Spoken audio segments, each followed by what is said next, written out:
Hello everyone. Today we are starting with the third chapter of history, that is the Delhi Sultanate.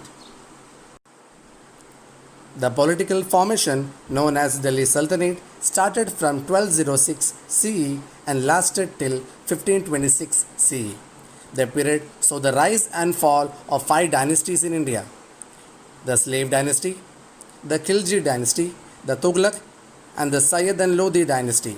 We do not find any mention of Delhi as a capital of any kingdom.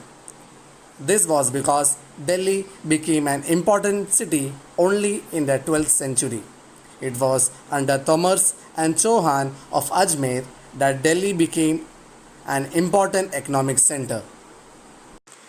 Prithviraj Chauhan spread his empire and established his control over Rajasthan and Haryana. He unified Rajput against Muslims' invasion. A Muslim conqueror named Muhammad Ghori was capturing nearby his kingdoms. As he covered more areas, he became a threat to Rajput ruler, that is, Prithviraj Chauhan.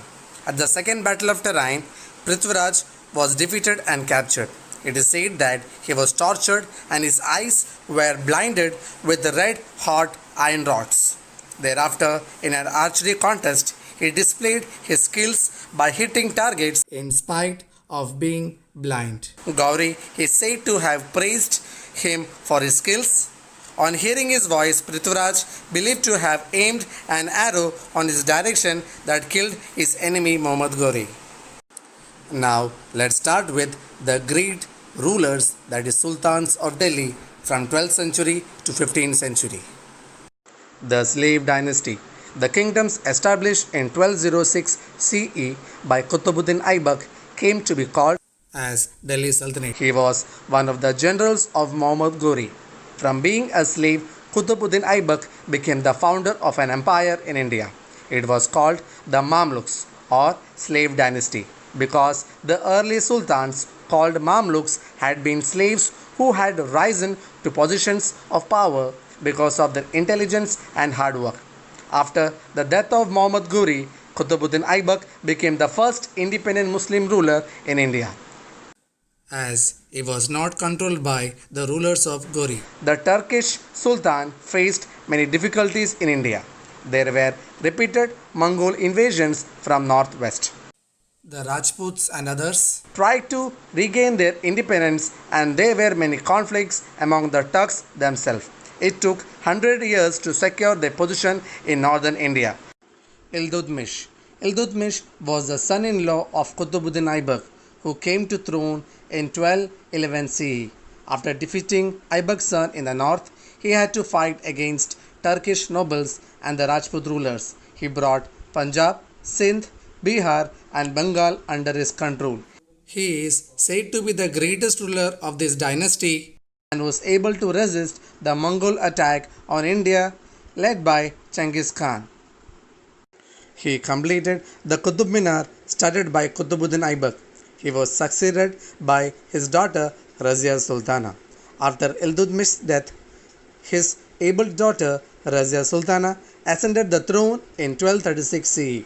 The scholar Minhaj-e-Siraj acknowledged Razia's abilities as a ruler, but he also wrote that her abilities were useless, as raising a woman to throne was against their customs. Razia threw off her female attire and led the army in war. She successfully established law and order in her kingdom.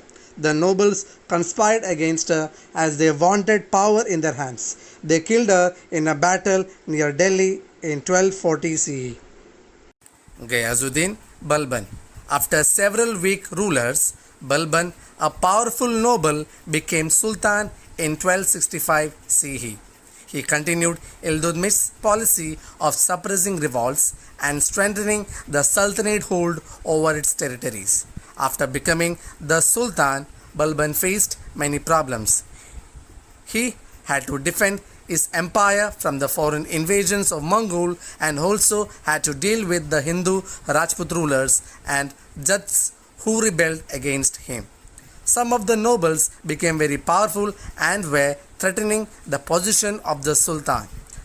To consolidate his position, Balban adopted various measures. First, he centralized the administration and reorganized his army. Second, he started the practice of Sijda, where the nobles had to kneel and touch the ground with their forehead and salute the Sultan. Third, the nobles were not allowed to drink and attend any parties.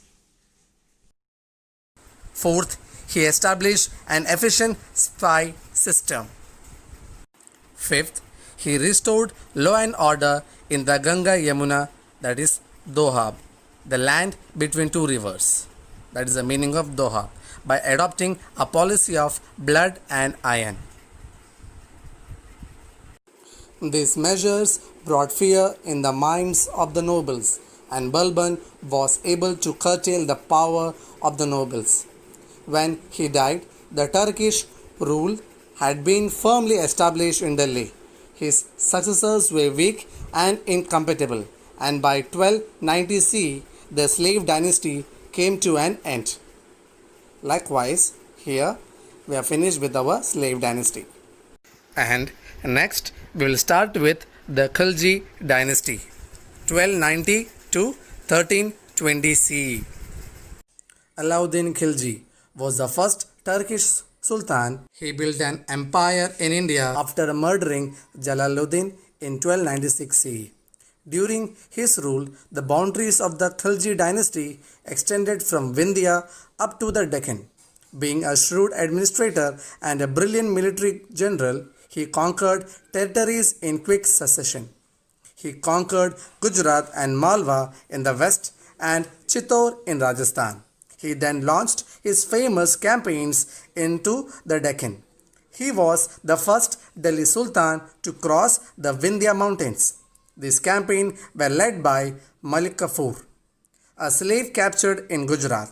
The kingdoms of the south, like those of Yadavas, Kakatiyas, Hosalas, etc., were defeated and looted. However, these kingdoms were ruled indirectly, as the rulers of these kingdoms were allowed to remain as kings, but they have to pay tribute to the Alauddin and accept his supremacy.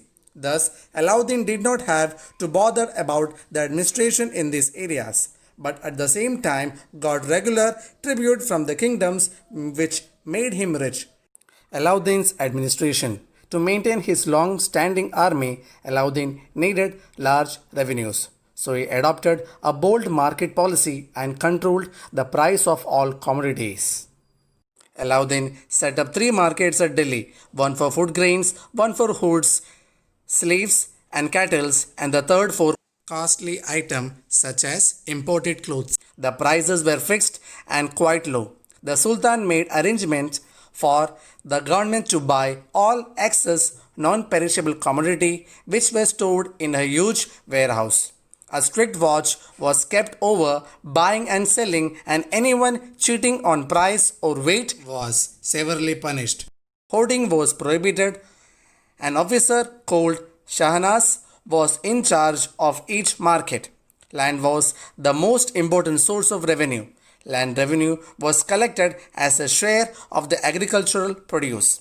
Alauddin Khilji had land reassessed. He fixed the rate of the revenue at half of the farmer's produce. The revenue was collected directly by the state through special officers called Hamals, appointed by the Sultan.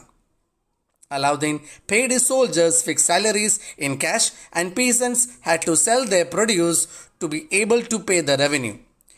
To improve the efficiency of the army, the prices of the horse were controlled. Horses were branded with a particular method, dag, so that they could not be changed. Also, a descriptive roll, hulia, of each soldiers were kept so that there was no substitution.